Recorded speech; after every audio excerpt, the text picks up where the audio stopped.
Hello, welcome back our YouTube channel GSRK Lavania. जैसा कि आप थंबनेल देख पा रहे हो, हम रेफरेंस बुक के क्वेश्चन सीरीज स्टार्ट कर रहे हैं। उस सीरीज के अंतर्गत हम इस वीडियो के माध्यम से जो रेफरेंस बुक है principle of the physical chemistry पूरी शर्मा पठानिया हम डिस्कस करेंगे। बिना टाइम वेस्ट किए हम स्टार्ट करते हैं। क्वेश्चन नंबर 1 आपकी स्क्रीन पे है। नंबर 1 देखो, क्वेश्चन नंबर 1 क्या कह रहा है कि क्वेश्चन नंबर 1 आपके पास है कि ये solution is prepared by dissolving 43 gram of naphthalene in 117 gram of benzene. Calculate the mole fraction of the two component of the solution. देखो, पहली बात तो मैं आपको नेफ्थलीन का अणुभार या मॉलिक्यूलर वेट है वो हम लिखा देते हैं, आपके क्वेश्चन में मिलेगा। और लगभग हम आपको बता देते हैं कि नेफ्थलीन का जो मॉलिक्यूलर वेट है वो आपके पास 127 है। नेफ्थलीन का मॉलिक्यूलर वेट है वो आपके पास 128 128। ठीक है ना। तो आपके पास दो कंपोनेंट हैं, ए प्लस ऑफ बी। ए में आपके पास है नेफ्थलीन और बी में है आपके पास बेंजीन। थोड़ी मिस्टेक नहीं होनी चाहिए। अच्छा, नेफ्थलीन की वेट ऑफ अमाउंट कितना है 43 ग्राम और बेंजीन का वेट ऑफ ग्राम है 117 ग्राम। इसका मॉलिक्यूलर वेट कितना दिया है आपके पास? मॉलिक्यूलर वेट है कितना 128 और इसका मॉलिक्यूलर वेट कितना है 78। तो यहां से मोल कैलकुलेट करेंगे, ग्राम में मात्रा 43 ग्राम बटे अणुभार 128। इसका करेंगे ग्राम में मात्रा 117 डिवाइडेड बाई 78। ये भी हो जाएगा।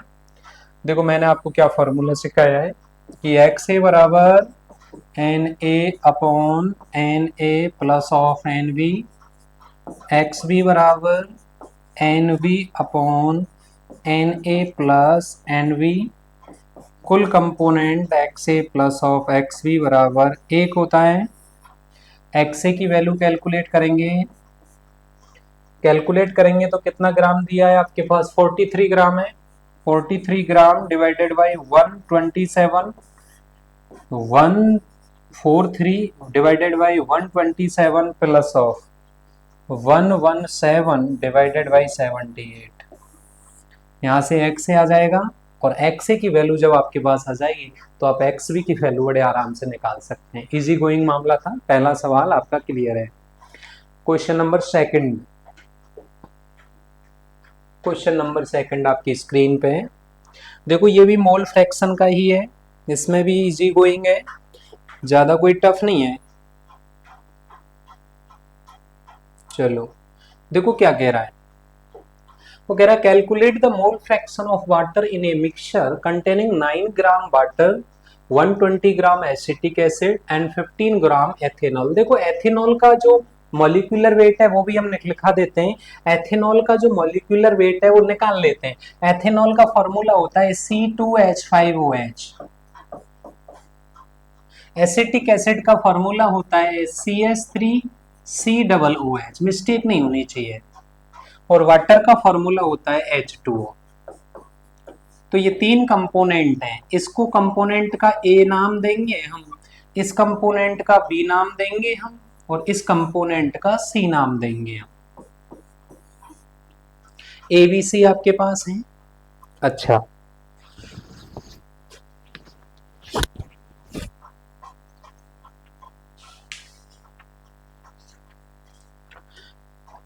एसिटिक एसिड का मॉलिक्यूलर वेट 60 ग्राम मोल इनवर्स होता है। इसका आता है 46 ग्राम मोल इनवर्स। और वाटर आप जानते हो, वाटर का होता है 18 ग्राम मोल इनवर्स।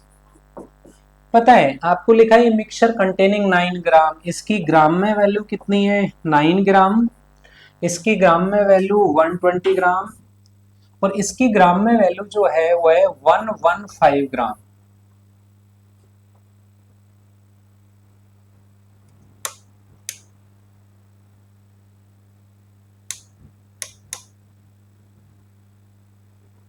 तो क्या होगा देखो, आप मोल निकाल लेंगे, मोल बराबर ग्राम में मात्रा 9 डिवाइडेड बाई 18 बराबर कितना 120 मोल, 120 ग्राम डिवाइडेड बाई 16,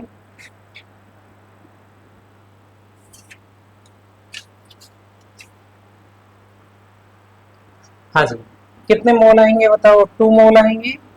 और इधर से अगर हम निकालें कितना, ग्राम में वैल्यू कितनी है 115 डिवाइडेड बाई कितना आएगा 46। हमने तो कैलकुलेशन कर रखी है आपके पास, इसकी कैलकुलेशन आएगी कितनी आपकी 5/2, है ना। आप घर पे करेंगे अच्छे से 5/2। आपसे क्या पूछ रहा है आपको पता है, आपसे पूछ रहा है वाटर के मोल कितने आएंगे, तो वाटर को ए माना है, एक्स ए बराबर N A divided by N A plus of N B plus of N C. N A कितना 1/2 डिवाइडेड बाई एन ए कितना 1/2 plus of 2 plus of 5/2। Calculation कर लेंगे और इसका आंसर आप कमेंट सेक्शन में देखेंगे। अच्छा जो भी करेगा ना बेनिफिट बहुत ज्यादा होने वाला है, क्योंकि फिजिकल केमिस्ट्री से ही डर लगता है हमें।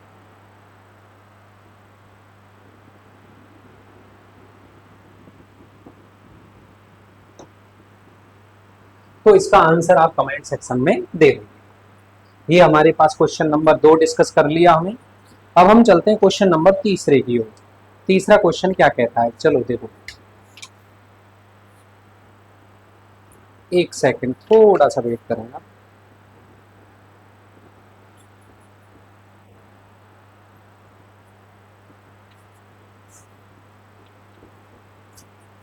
अगला क्वेश्चन क्या है देखो,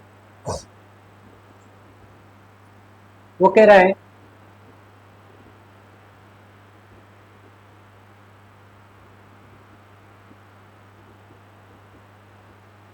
हाँ जी ये वाला क्वेश्चन नंबर ये 4 क्या कह रहा है देखो,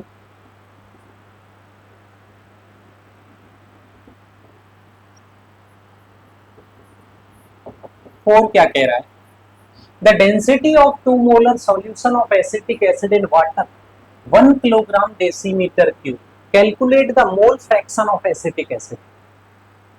कि आपसे 2 मोलर सॉल्यूशन दिया गया है और 2 मोलर सॉल्यूशन की जो डेंसिटी है वो आपके पास दी गई है। तो पहली बात मुझे दिया है कितना 2 मोलार, 2 मोलार कौन सा एसिटिक एसिड। अगर 2 मोलार एसिटिक एसिड है तो मैं कह सकता हूं कि 2 मोलार का जो मीनिंग होता है वो ये होता है कि एसिटिक एसिड में आपके 1 लीटर के अंतर्गत 1 लीटर सॉल्यूशन में कितने मोल डिसॉल्व हैं आपके 2 मोल डिसॉल्व, 2 मोल डिसॉल्व है आपके। 1 mole of acetic acid, 1 mole of acetic acid किसके बराबर होता है, 1 मोल ऑफ एसिटिक एसिड, 1 मोल का द्रव्यमान कितना होता है 16 ग्राम मोल इनवर्स होता है। तो 2 का कितना हो गया ध्यान रखना, कितना हो गया 120 ग्राम मोल इनवर्स। भाई 1 मोल एसिटिक एसिड 60 के बराबर है तो 2 मोल किसने के बराबर हो जाएगा 120 ग्राम के बराबर हो जाएगा। चलो क्या कह रहा है, डेंसिटी दी है D बराबर 1.0, शायद क्वेश्चन में मिस्टेक है और ये 1.20 है, 1.20 है, ये कर लेना आप। तो 1.20 किलोग्राम डेसीमीटर क्यूब। आप जानते हो D बराबर होता है m/v। तो हम ध्यान रखना मास निकाल लेंगे, mass of solution, mass of solution बराबर क्या हो जाएगा डेंसिटी इनटू वॉल्यूम, और डेंसिटी कितनी है 1.02 गुणा, अगर हमारे पास डेंसिटी है तो हम क्या निकाल लेंगे मास निकाल लेंगे। और आपको पता है कि डेंसिटी हमारे पास दी हुई है वो किलोग्राम पर डेसीमीटर क्यूब में, और वॉल्यूम कितना है 1 डेसीमीटर क्यूब। तो डेसीमीटर क्यूब गया 1.02 किलोग्राम बचा, जिसको हम अगर ग्राम में चेंज करें तो कितना हो गया आपको पता है 1020, यानी 120 ग्राम हो गया। अब आप आ जाओ, आप जानते हो कि सॉल्यूशन बराबर होता है सॉल्यूट प्लस सॉल्वेंट। अगर सॉल्यूशन का मास हमारे पास 10 इतना है तो सॉल्यूट का इतना है, तो हम सॉल्वेंट का निकाल लेंगे। और आपको पता है तो सॉल्वेंट जो आएगा वो आएगा माइनस के 120, तो कितना ग्राम आएगा? 900 ग्राम। हमारा क्वेश्चन तो यहीं से हो गया। क्वेश्चन कैसे हो गया? देखो, हमारे पास 900 ग्राम आ गया और 900 ग्राम सॉल्वेंट आ गया, तो पूछ क्या रहा है कि वाटर इतना है, तो calculate the mole fraction of acetic acid, यानी एसिटिक अम्ल के मोल फ्रैक्शन ज्ञात कीजिए। अगर एसिटिक अम्ल के मोल फ्रैक्शन ज्ञात करने हैं तो आपको मैंने बताया XA मान लेते हैं एसिटिक एसिड के लिए, बोलो Na upon Na plus NV। Acetic acid का फॉर्मूला होता है CH3COOH, और CH3COOH होता है तो कितना आता है? 16 ग्राम मोल इनवर्स आता है। एसिटिक एसिड का कितना आएगा? 16 ग्राम। तो मोल ऑफ एसिटिक एसिड कितने आएंगे? विलेय ग्राम में मात्रा 120, अणुभार 16, 120 डिवाइडेड बाई 16 प्लस ऑफ विलायक की ग्राम में मात्रा बटे विलायक का अणुभार। तो हम यहां से x से ज्ञात कर सकते हैं इस क्वेश्चन के माध्यम से। बड़ा इजी गोइंग मामला था, कोई ज्यादा कठिन नहीं था कि the density of 2 molar solution of acetic acid in water में इतनी है। आपसे calculate the mole fraction of acetic acid पूछ रहा था तो डायरेक्ट हो जाता सवाल। मैंने ऐसे सवाल थ्योरी वाली क्लास में आपको डिस्कस किया। अगला क्वेश्चन करते हैं। क्वेश्चन नंबर आपके पास क्या है? हम बात करते हैं क्वेश्चन नंबर 5 की।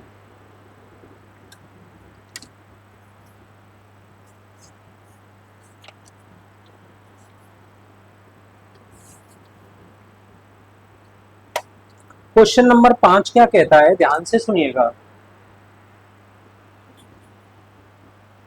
अच्छा सवाल है, थोड़े रेफरेंस के हैं, थोड़ा सा लेवल वाले सवाल हैं, तो आप एक बार जरा इनको देख लो। क्वेश्चन क्या कहता है, ध्यान से सुने, पहले पढ़ें उसको, क्योंकि आपको जब तक थ्योरी नहीं होगी तब तक क्वेश्चन में इंटरेस्ट नहीं आएगा। जितनी बार थ्योरी को रिपीट करोगे ना उतनी क्वेश्चन माइंड शार्प होता जाएगा। मैं कह रहा हूँ यकीन माने कि ये क्लास इतनी इंपॉर्टेंट होने वाली है जिसकी कोई सीमा नहीं। रेफरेंस बुक के सवाल आपके सामने, अगर आप 11-12 का बच्चा इन सवालों को कर रहा है तो यकीन माने कि वो बहुत ज्यादा आगे है, लेवल पे चलती है, ग्रेजुएशन लेवल पे, पीजी लेवल पे चलती है पूरी शर्मा पठानी में। क्वेश्चन आपकी स्क्रीन पे है, एक बार डिस्कस करते हैं।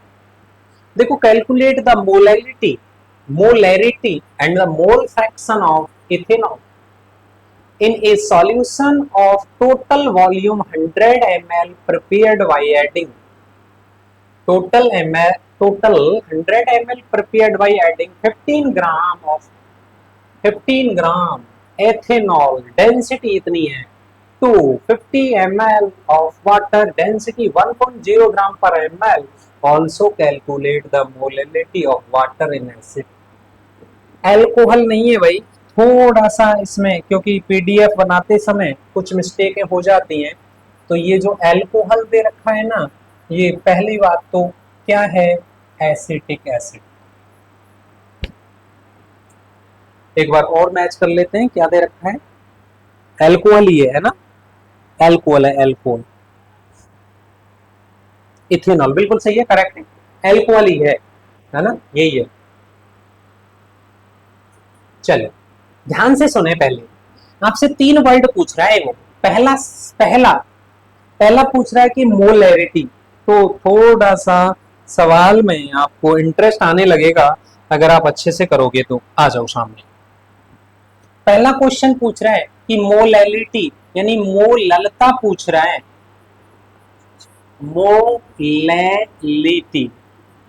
मोलैलिटी का फॉर्मूला स्मॉल m इक्वल्स होता है WA divided by MA into WV gram multiply by 100। अगर हम मोलैरिटी की बात करें, मोलैरिटी की बात करें तो WA divided by MA into VML into 100। और अगर हम बात करें मोल फ्रैक्शन की, तो मोल fraction of XA equals NA divided by NA plus of NV, और XV इक्वल्स बराबर होता है NV divided by NA plus of NV। ये मुझे फॉर्मूले पता होना चाहिए। तो सबसे पहली बात है कि क्या कह रहा है कि अपने पास सॉल्यूशन है, सॉल्यूशन की दो चीज होते हैं, सॉल्यूट प्लस सॉल्वेंट। देखो क्या कह रहा है, ध्यान से सुनिएगा, हमने पूरी कैलकुलेशन कर रखी है, हम आपको बता देंगे। कह रहा है कि mole fraction of ethanol in A solution, total volume 100 ml prepared. Total volume कितना ml है? 100 ml। By adding 50 ml ethanol, 50 ml ethanol, उसकी डेंसिटी दे रखी है। अच्छा कंपोनेंट मान लेते हैं यहाँ पे ए कंपोनेंट और बी कंपोनेंट, ठीक है ना। क्या मान लेते हैं, एक तो ए है, क्या कह रहा है देखो, इथेनॉल, थोड़ा सा समझना, प्लस दूसरा लिक्विड लिक्विड है और दूसरा क्या है, वाटर, लिक्विड लिक्विड सॉल्यूशन है। इथेनॉल की जो वॉल्यूम है वो 50 ml है, वी दे रखा है, इसकी डेंसिटी दे रखी है 0.789 ग्राम पर ml। सेम प्रोसेस इसका भी वी दे रखा है 50 ml और इसकी डेंसिटी दे रखी है 1.0 ग्राम पर ml। और इन दोनों को मिला के कितना ml का सॉल्यूशन बनाया गया है, पहले आप ये समझ ले, 100 ml का बनाया गया। बोलो क्लियर बात है, 100 ml का सॉल्यूशन आपको प्रिपेयर कर रखा है। चलो हम थोड़ी सी आपको बात करते हैं, क्योंकि हम यहां से निकालते हैं, डी दे ही रखा है, आप जानते हो डी बराबर क्या होता है 1/v, और डी बराबर क्या होता है 1/v। तो इसका मास निकालेंगे, मास निकालेंगे तो कैसे निकालेंगे, डेंसिटी इनटू वॉल्यूम। डेंसिटी दी हुई है 0.79 इनटू वॉल्यूम कितना दे रखा है 15, और हमने इसकी कैलकुलेशन कर रखी है और कैलकुलेशन है 39.49 ग्राम। सेम प्रोसेस अगर हम यहाँ से m निकालेंगे तो m होता है d इंटू वी, डेंसिटी 1 और वॉल्यूम कितना 50, तो कितना ग्राम आ जाएगा आपके पास, 15 ग्राम आ जाएगा। आप ध्यान से सुनना, सवाल को समझ लेना अच्छी तरीके से। Calculate the molarity, molarity and mole fraction of ethanol in A solution of total volume 100 ml prepared by adding 50 ml ethanol, density इतनी दे रखी है, मैंने मास निकाल दिया। पहली बात तो मुझे मोल फ्रैक्शन चाहिए, तो मोल चाहिए दोनों के, मेरे पास मास आ गया। और इथेनॉल जो होता है, इथेनॉल का सूत्र आप जानते हो क्या होता है, CH3CH2OH होता है और वाटर का H2O होता है। तो मैं यहां से 18 और एथेनॉल का कितना होता है 46 ग्राम होता है। तो आपको पता है इसका मॉलिक्यूलर वेट कितना आ गया 46 ग्राम मोल इनवर्स, और इसका मॉलिक्यूलर वेट कितना आ गया 18 ग्राम मोल इनवर्स।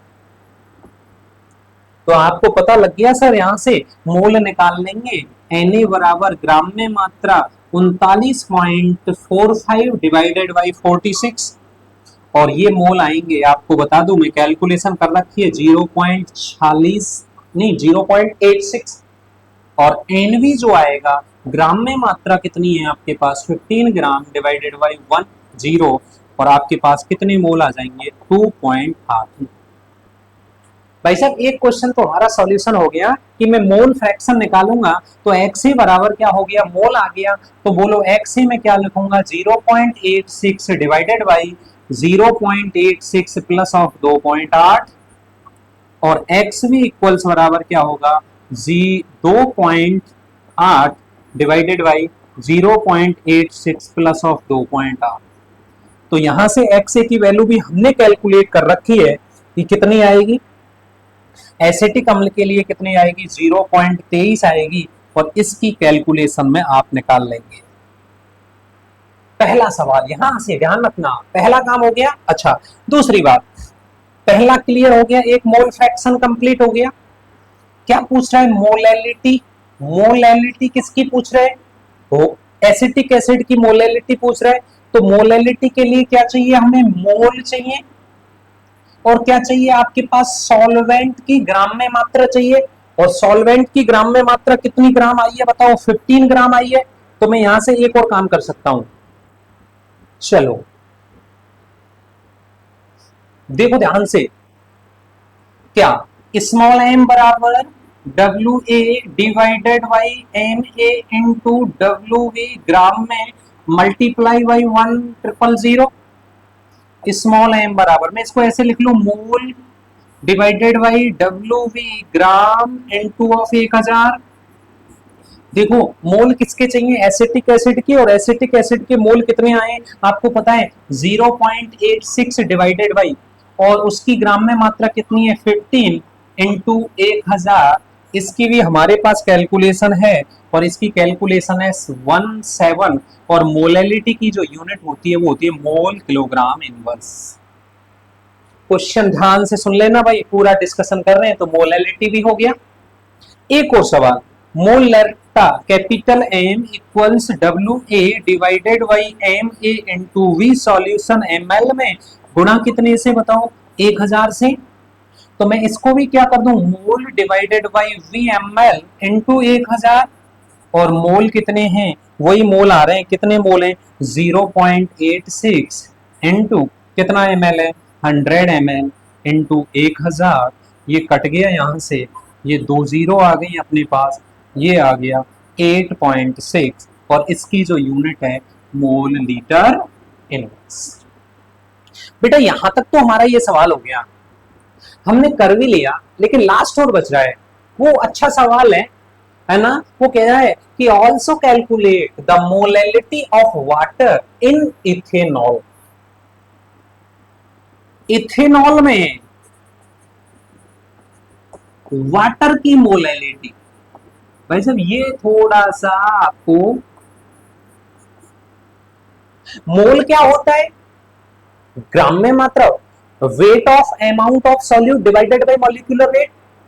आपसे पूछ रहा है कि इथेनॉल में वाटर की मोलैलिटी क्या होगी, तो इथेनॉल में वाटर के कितने मोल घुले हुए हैं, तो वाटर के मोल बोलो, वाटर के मोल कितने आपने अभी निकाला है, देखो मैं आपको बता देता हूं, वाटर के मोल आपके पास आ गए, कितने आए 2.8, जरा आ जाओ सामने, वाटर के मोल आए 2.8 डिवाइडेड बाई किसमें, इथेनॉल में।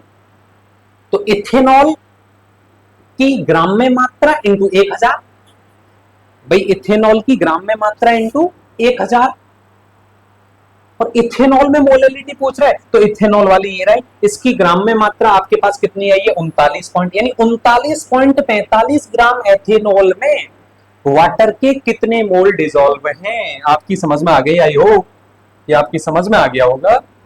चलो हाँ, तो कितना 39.45 ग्राम मल्टीप्लाई बाई 1000, तो आप इसकी भी कैलकुलेशन हमने कर रखी है लगभग 70, और इसकी मात्रक होता है किलोग्राम इनवर्स मोल, यानी मोल प्रति किलोग्राम। तो आपके पास ये क्वेश्चन भी डिस्कस हो गया। बताओ कहीं कोई समस्या आपके सामने, एक एक सवाल हम डिस्कस कर रहे हैं, फिर भी आता है तो आप कमेंट सेक्शन में बताइए, हमें ये आश्वस्त कीजिए कि सर आपने यहाँ ये किया है, हम उसमें नेक्स्ट वीडियो में सुधार करेंगे। क्वेश्चन को उतारें, वीडियो को रोकें, वीडियो को रोकने के बाद प्रॉपर नोट्स बनाइए तो ही रिजल्ट आएंगे, अन्यथा रिजल्ट नहीं आएंगे। आप देखेंगे ऐसे कुछ नहीं होगा सर। मंजिल तो उसी को मिलती है जिनके हौसलों में जान होती है। बाकी मेहनत तो सभी कर रहे हैं, लेकिन जिद्दी बनना पड़ता है। ये दुनिया है आपको देगी नहीं, आपको मांगना पड़ेगा। अगला क्वेश्चन,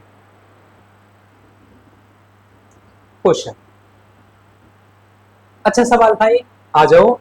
ये सारे इजी गोइंग है रेफरेंस बुक के, क्योंकि हमें अपनी मेहनत पे पूर्ण बिलीव है कि हमने सही पढ़ाया है, हमने सही पढ़ाया है।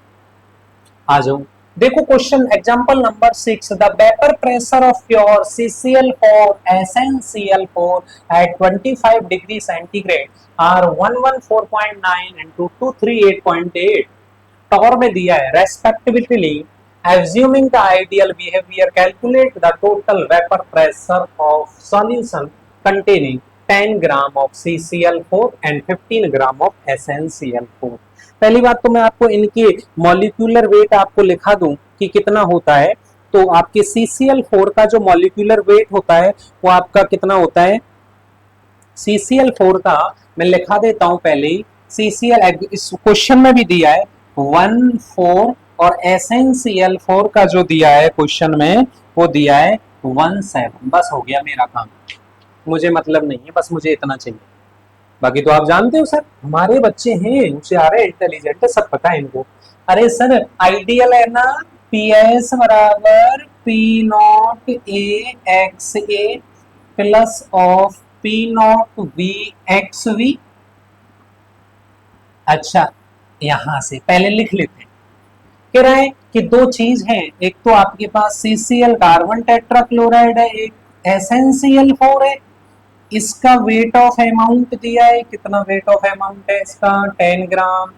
इसका वेट ऑफ अमाउंट कितना है 15 ग्राम। इसका मॉलिक्यूलर वेट कितना है 14। इसका मॉलिक्यूलर वेट कितना है 170। क्या मैं इसके मोल कैलकुलेट नहीं कर सकता बटे 125, और इसके मोल कैलकुलेट करूंगा तो बोलो 15 डिवाइडेड बाई 170। यहां से एक्स ए की वैल्यू आ जाएगी। अब आपसे मोल फ्रैक्शन ही तो पूछ रहा था, मोल फ्रैक्शन नहीं पूछ रहा है। राउल्ट का नियम आइडियल सॉल्यूशन के लिए क्या होता है, आप जानते हो, पी ए समानुपाती होता है एक्स से। तो पी ए इक्वल्स क्या होता है पी नॉट ए एक्स से। बोलो होता है कि नहीं होता है, होता है ना। जरा आ जाओ सर। अच्छा, प्योर में दिया है CCl4 का प्योर में, तो आपको दिया है पी नॉट ए। CCl4 का P not A, P not ए कितनी वैल्यू दी है शुद्ध अवस्था में, वाष्प दाब है 149, और पी नॉट बी इक्वल्स कितना 238.8 टॉर में।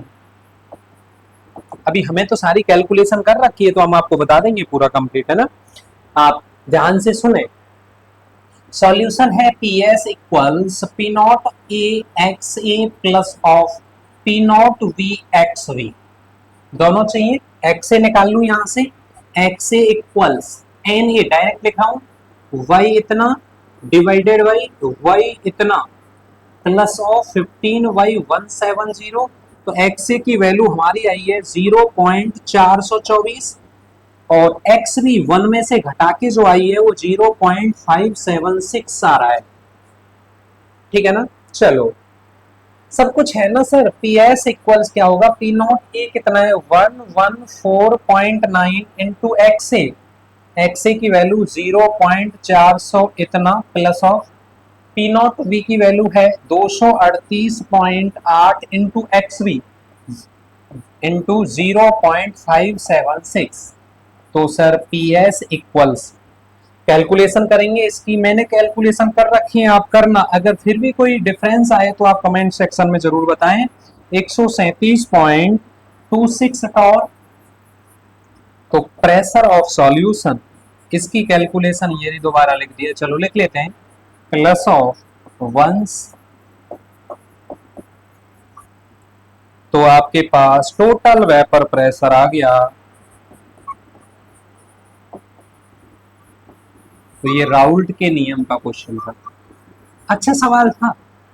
इतने ही सवाल आपके रेफरेंस बुक में आ रहे हैं, ठीक है ना, आप निकाल लेंगे क्योंकि सब कुछ है। मोल निकालना तो हमने आपको सिखा दिया था कि मोल क्या होता है, एक्स ए बराबर क्या होता है एन ए डिवाइडेड बाई क्या होता है N A divided by N A plus of N B. Question अगला डिस्कस करते हैं। अच्छा सवाल है, सारे अच्छे अच्छे लेके आए हम। देखो इतना बड़ा सा सवाल दे रखा है, पहले आप पढ़ो इसको क्या कह रहा है। होगा क्या, the vapour pressure of pure benzene and toluene at 40 degree centigrade, 40 degree centigrade are 184.0 and 59.0 torr respectively. Calculate the partial pressure of benzene and toluene, the total vapor pressure of the solution, and the mole fraction of benzene in the vapor above the solution that has 0.4 mole fraction of benzene. Assume that the solution is ideal. कह रहा है कि the vapour pressure of pure benzene, शुद्ध benzene और toluene के 40 degree centigrade पर vapour pressure इतने हैं। कैलकुलेट करना है partial pressure of benzene, partial pressure यानी पी ए, और क्या ज्ञात करवा रहा है P V. total vapor pressure of the solution and the mole fraction of benzene in the vapor। आपसे पूछ रहा है बेंजीन के वाष्प अवस्था में मोल फ्रैक्शन ज्ञात कीजिए। Above the solution has 0.40 mole fraction of benzene. वैसे तो समझ में नहीं आया होगा, बट आप 1-2 मिनट का टाइम दीजिए और इस सवाल को कीजिए।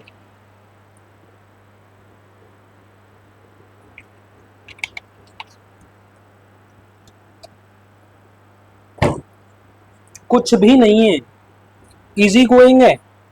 चलो मैं लिखता हूं कि बेंजीन को मान रहे हैं हम पी नॉट ए, लिख सकता हूं पी नॉट ए की वैल्यू कितनी दी है 184 टॉर।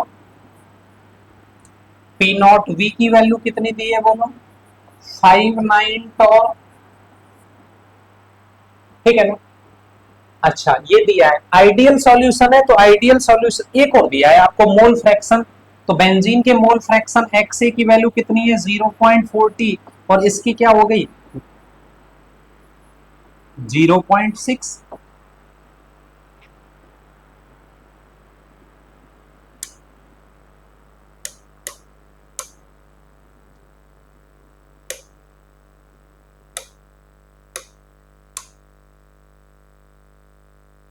0.6 है। आप जानते हो सॉल्यूशन पीएस बराबर क्या होता है पीए प्लस ऑफ क्या होता है पीवी। तो पीएस बराबर क्या होगा बोलो P not A X A plus of P not V X V. P not A की वैल्यू कितनी है 184 इंटू इसका mole fraction 0.40 plus of 59 into 0.60। इसकी कैलकुलेशन हमने कर रखी है 73.6 प्लस ऑफ 35.4। तो प्रेशर ऑफ सॉल्यूशन आएगा 109.0 टॉर। चलें आपसे ध्यान रखना एक और सवाल पूछा है कि वाष्प अवस्था में यानी वेपर फेज के अंतर्गत आपसे क्या पूछ रहा है वेपर फेज के अंतर्गत मोल फ्रैक्शन पूछ रहा है। तो आपको मैंने फॉर्मूला लगाया वेपर प्रेशर में क्या होता है बोलो YA बराबर PA divided by P solution. PA equals क्या होता है P not A of XA divided by P total. तो P नॉट A और इसकी वैल्यू तो आपको पता है कितनी आई है 73.6 और टोटल प्रेशर कितना 109.0। कैलकुलेशन करके आंसर प्लीज कमेंट। ये आपका सवाल हो गया, ठीक है ना। एक बार और देखें, अगर कहीं पे भी दिक्कत है तो आप पूछ सकते हैं। अगला सवाल, अगला सवाल आपकी स्क्रीन पे है। यह भी बहुत अच्छा सवाल है। देखो थोड़ा सा मेहनत तो करनी पड़ेगी भाई, बिना मेहनत के तो कुछ भी नहीं होगा। चलो बिना मेहनत के तो कुछ भी नहीं होगा, क्वेश्चन को डिस्कस कर ले, पढ़ें आप।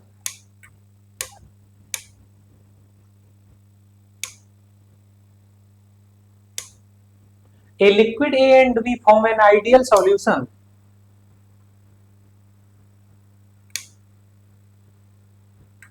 A liquid A and B form an ideal solution moving Raoult's law 50 degree centigrade. The total vapor pressure of a solution containing 1 mole of A and 2 mole of B is the 300 torr. When 1 mole of A is added to the solution, the total vapor pressure increases। इतना हो जाता है। Calculate the vapor pressure of pure component। अच्छा सवाल है। A liquid A and B form an ideal solution। Raoult's law को follow करता है, कंटेन करता है आपके पास कि जो A हो सॉल्यूशन 1 मोल एंड जो दूसरा है वो 2 मोल और आपका प्रेशर दिया है। देखो मैं आपको बता दूं एट फर्स्ट हम डिस्कस कर रहे हैं, हमारे पास है ए और दूसरा है हमारे पास बी। ए का आपको पता है ए के 1 मोल्स हैं और बी के भी कितने मोल्स हैं, 2 मोल्स हैं। ये तो क्वेश्चंस में दिया गया है। इसके 1 मोल है और इसके 2 मोल है। तो इसका प्रेशर भी हमें दिया गया है और इसका जो प्रेशर दिया है ना, वो पी सॉल्यूशन दिया है लगभग 300, ऐसा तो ये कह रहा है। तो इसको, इसके मोल को एन ए माने आप और इसके मोल को एन बी माने, तो हमारे पास तो एक चीज तो आ गई ना, एन ए डिवाइडेड बाई क्या हो गया, N A plus of N B, और एक्स बी इक्वल्स क्या हो गया बोलो, N V divided by N A plus of N B. तो एन ए कितना बोलो, 1 मोल बटे 3, और एक्स बी बराबर कितना आ गया आपके पास, यहां से निकाल लेंगे कितना, 2 डिवाइडेड बाई 3, कितने मोल आ गए, इसका मोल अंश इतना आ गया और इसका मोल अंश इतना आ गया। लेकिन जैसे ही हम क्वेश्चंस की ओर आगे बढ़े तो उसने कुछ ऐड किया था, और उसने क्या किया कि इस ए के अंतर्गत आप, उसने एक और मोल ऐड कर दिया। तो ए के तो कितने मोल हो गए, 2, और बी के तो पहले से भी कितने मोल थे बताओ, 2। तो मैं यहां से जैसे ही मोल किया तो मैं एक्स ए की वैल्यू निकालूंगा तो कितना हो जाएगा बताओ, 2/4 हो जाएगा। तो बराबर एक्स ए की वैल्यू कितनी आ गई, 1/2। और यहाँ पे भी क्या होगा, इसके क्या मोल हो जाएंगे बोलो, 2 डिवाइडेड बाई 4 बराबर इसके भी मोल कितने आ जाएंगे, 1/2। तब जो वो प्रेशर बता रहा है ना, वो कितना बता रहा है, ध्यान से सुनना, कुछ भी नहीं किया उसने, केवल एक काम किया है। फर्स्ट ए के 1 मोल्स थे, बी के 2 मोल्स थे, बी के 2 मोल्स थे, इसका मोलंस निकाल लिया, इतना प्रेशर था, इसका मोलंस निकाल लिया, इतना प्रेशर था। तो 2 इक्वेशन। हमसे पूछ रहा है कि प्योर कंपोनेंट का वेपर प्रेशर क्या होगा, और प्योर कंपोनेंट का वेपर प्रेशर निकालेंगे तो इसका मतलब क्या पूछ रहा है, P not A P not V पूछ रहा है। तो देखो इजी गोइंग हो गया, हमने इसके लिए समीकरण लगा रहे हैं आपके पास। देखो कैसे लगाएंगे, आप जानते हो कि पी एस इक्वल्स क्या होता है, P not A X A plus of P not V X V. इधर भी लगा रहे हैं हम, पी एस इक्वल्स होता है P not of A plus of P not V X V. P S दिया है कितना, 300। पी नॉट ए तो पूछ रहा है, एक्स से हमने निकाला और अभी निकाला है, इसका एक्स से कितना है, एक सेकेंड आपके साथ तेरा, एक का एक्स से कितना है, 1/3, इसका 2/3, तो क्या हो गया 1/3 प्लस पी नॉट वी, और इसका कितना आया है 2/3, इसका 400 पी नॉट ए, इसका कितना आया 1/2 प्लस इसका भी कितना आया 1/2। ये इक्वेशन नंबर फर्स्ट हो गई और ये इक्वेशन नंबर सेकंड हो गई। कैलकुलेशन कर लें, 300 सॉरी, आपको पता है क्या बचा, P not A divided by 3 plus of P not divided by 3, तो यहाँ क्या बचा, 400 equals P not A divided by 2 plus of P not divided by 2। Common क्या आ गया आपके पास, 3 आ गया, क्या बचा, P not A plus of 2 P not V equals बराबर 300। इधर से क्या बचा, 400 बराबर P not A plus of P not V divided by 2। तो इधर से कितना हो गया, P not A plus of P not V, equation number 3। इधर से कितना हो गया, 900 P not A plus of 2 P not V, equation number 4। एक को माइनस कर दें इस वाली इक्वेशन में से, तो हम यहीं पे कर रहे हैं, थोड़ा सा है ना, थोड़ा सा समझना, आप इसको और छोटा कर लेते हैं और आपको समझाने का प्रयास करते हैं। कलर चेंज करते हैं, ये रहा 900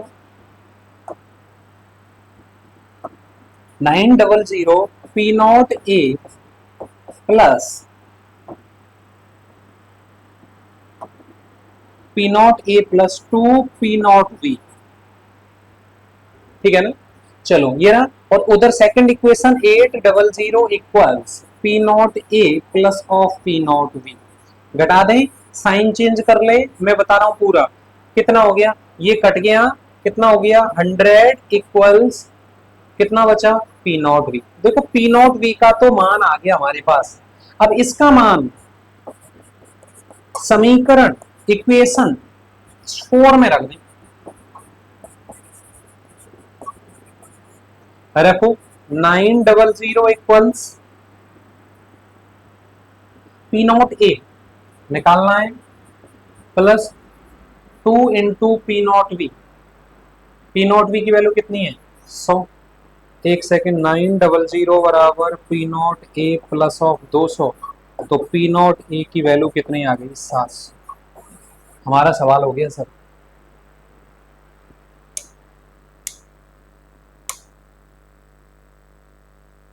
सवाल हो गया जो हमसे पूछ रहा था ना तो प्योर कंपोनेंट का, तो प्योर कंपोनेंट का हमने निकाल लिया और प्योर कंपोनेंट का कितना आया।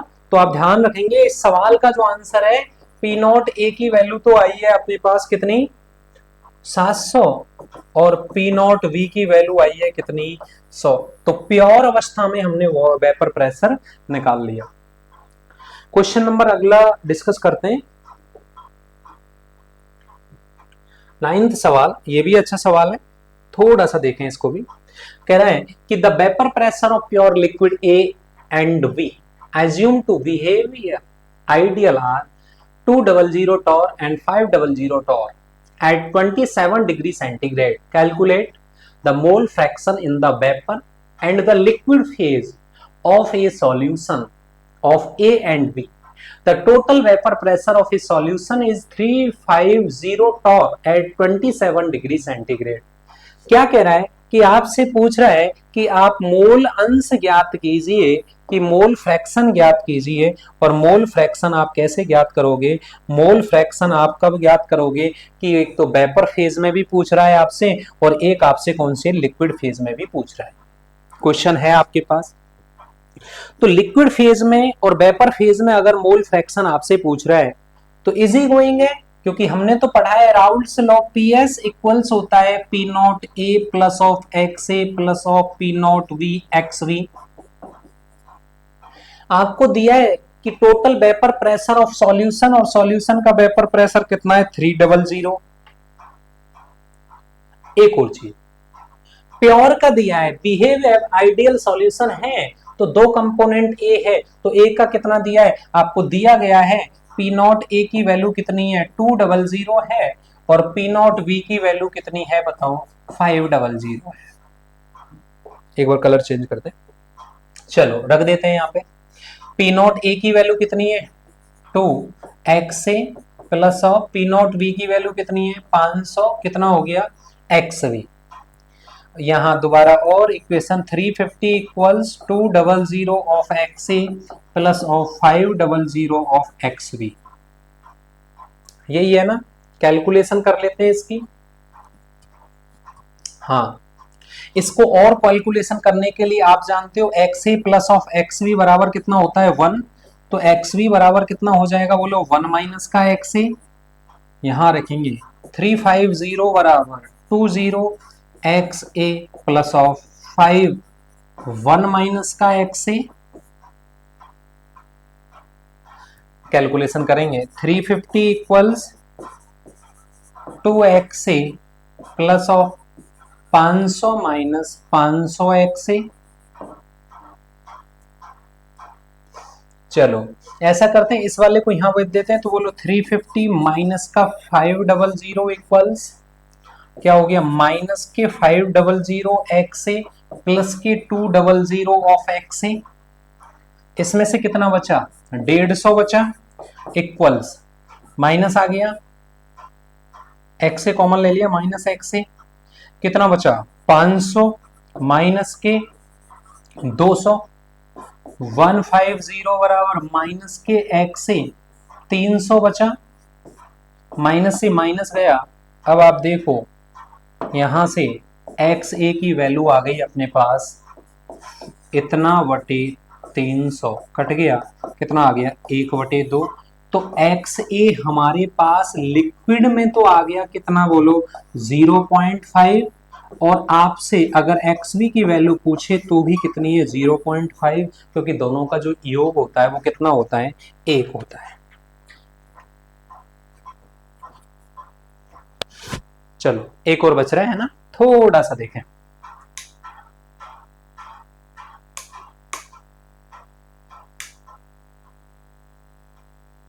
चलो आ गया वेपर फेज में, तो आप जानते हो ना वेपर फेज में कैसे निकालेंगे, आपको पता नहीं है क्या, जानते हो बहुत अच्छे से।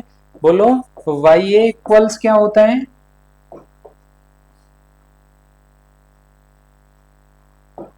वाई ए इक्वल्स क्या होता है? P A upon P total. Y A बराबर क्या होता है? P A upon P total. तो वाई ए इक्वल्स क्या होगा? P not A X A divided by P total. तो वाई वी बराबर क्या होगा बोलो? P not V X V divided by कौन सा टोटल? पी टोटल, है ना। तो पी नॉट ए की वैल्यू आ गई हमारे पास। पी नॉट ए की वैल्यू है अपने पास, कितनी है आप देखो। पी नॉट ए की वैल्यू देखो, पी नॉट ए की वैल्यू कितनी है? इनटू एक्स ए की वैल्यू अभी निकाली है, into 0.5 divided by P total. Total vapour pressure कितना है? 350। और इसकी कितनी है ये आपके पास? पी नॉट वी की 500 इंटू 0.5 डिवाइडेड बाई 350। ठीक है ना। और इसका हमने कैलकुलेशन कर रखा है, आप घर पे करना। इसका मान आएगा 0.2, तो वैल्यू आएगी वाई ए, और इसकी आ जाएगी 0.714। कितना आ जाएगा? Y V. कौन से नियम पर बेस था ये क्वेश्चन? राउल्ट्स के लॉ पे आपका बेस था। इजी गोइंग है। चलो करना, इन सवालों को बहुत बेनिफिट होने वाला है आपको।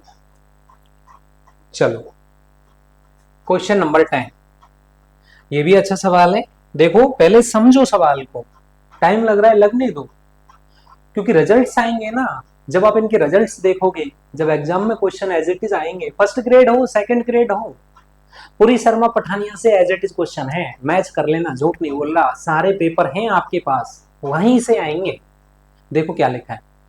The partial pressure of the bromine over in a bromine carbon tetrachloride solution containing mole fraction of bromine equal to 0.05 is 1.010.27 torr.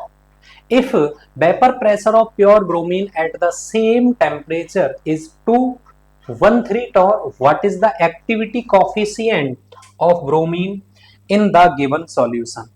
Activity का सवाल है। वैसे क्लास 12th में तो नहीं दे रखा, लेकिन आरपीएससी का जो फर्स्ट ग्रेड का पेपर होता है वहां जरूर इसको हमने दे रखा है। कैसे दे रखा है ध्यान से सुनना, ये भी इजी गोइंग ही है। क्या कह रहा है? एक सेकंड वेट करें आप।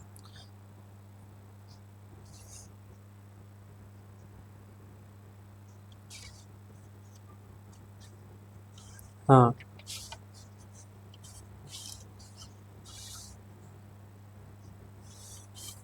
ये है आपके पास एक्टिविटी का। देखो राउल्ट्स का जो लॉ है ना, राउल्ट्स का जो लॉ है, वो राउल्ट्स का लॉ आइडियल के लिए भी है और नॉन आइडियल के लिए भी है। तो नॉन आइडियल के लिए है ना, तो उसको हम एक्टिविटी कॉफिशिएंट से निर्धारित करते हैं।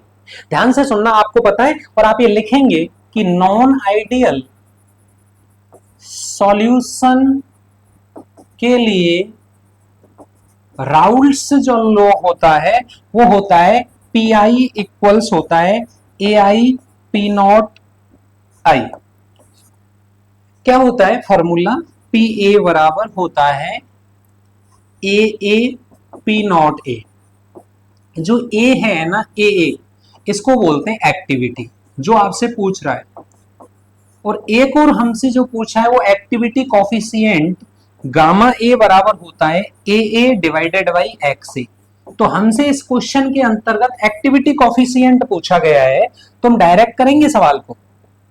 कैसे करेंगे देखो, आपको पता है एक्टिविटी दे रखा है और इसी को हम बोलते हैं एक्टिविटी कॉफिशिएंट।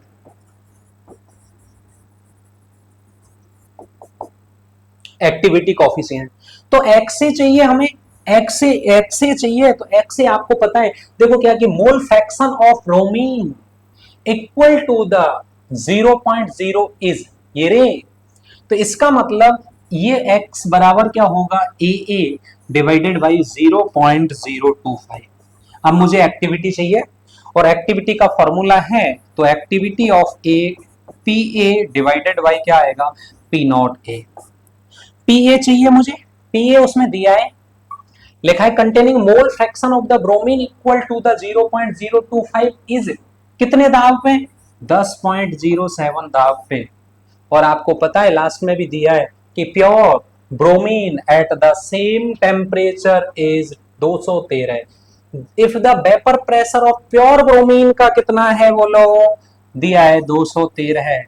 एक्टिविटी आ गई सर, इजी गोइंग था 0.0482 और आप इस वैल्यू को यहां रख दें तो एक्टिविटी कॉफिशिएंट 0.048 डिवाइडेड बाई 0.025, तो एक्टिविटी आ गई अपने पास 1.93। ये थोड़ा सा आरपीएससी स्कूल लेक्चरर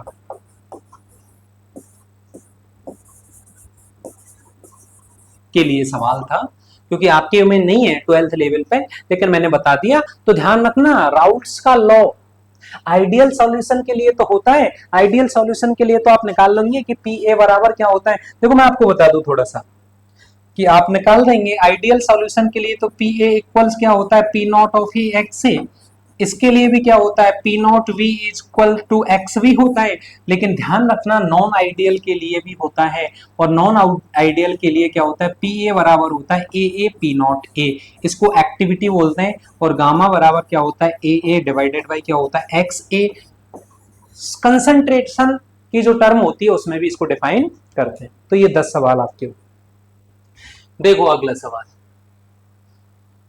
इसमें भी पूछ रहा है आपसे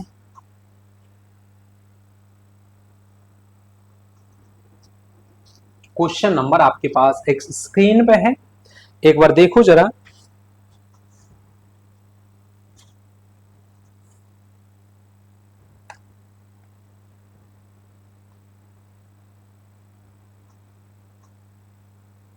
हाँ ये वाला नहीं है, अगला इधर होगा।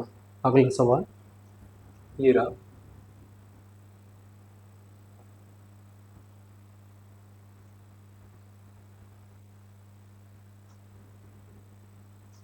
एक बार देखते हैं, इसको मैच करते हैं कौन सा सवाल है।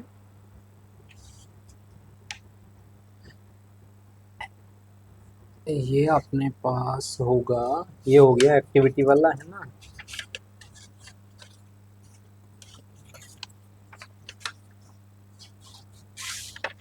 ये हो ही गया।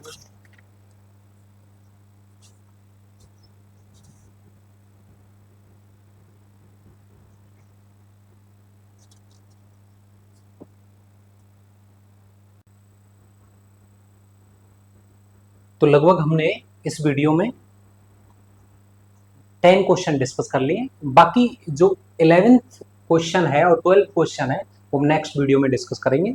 तब तक आप इसके प्रॉपर नोट्स बनाइए, अच्छे से रखिए।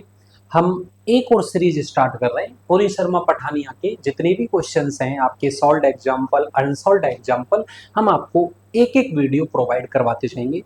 फिर भी अगर आपको कहीं पे भी वॉइस के रिगार्डिंग या कहीं पे भी आपके को लगता है कि हम तेज पढ़ा रहे हैं या स्लो पढ़ा रहे हैं तो आप हमें कमेंट सेक्शन में ज़रूर बताएं। हम नेक्स्ट वीडियो में आपको ये विश्वास दिलाते हैं कि उसमें हम आपको सुधार करेंगे। तब तक के लिए बहुत बहुत धन्यवाद। All the best, thank you.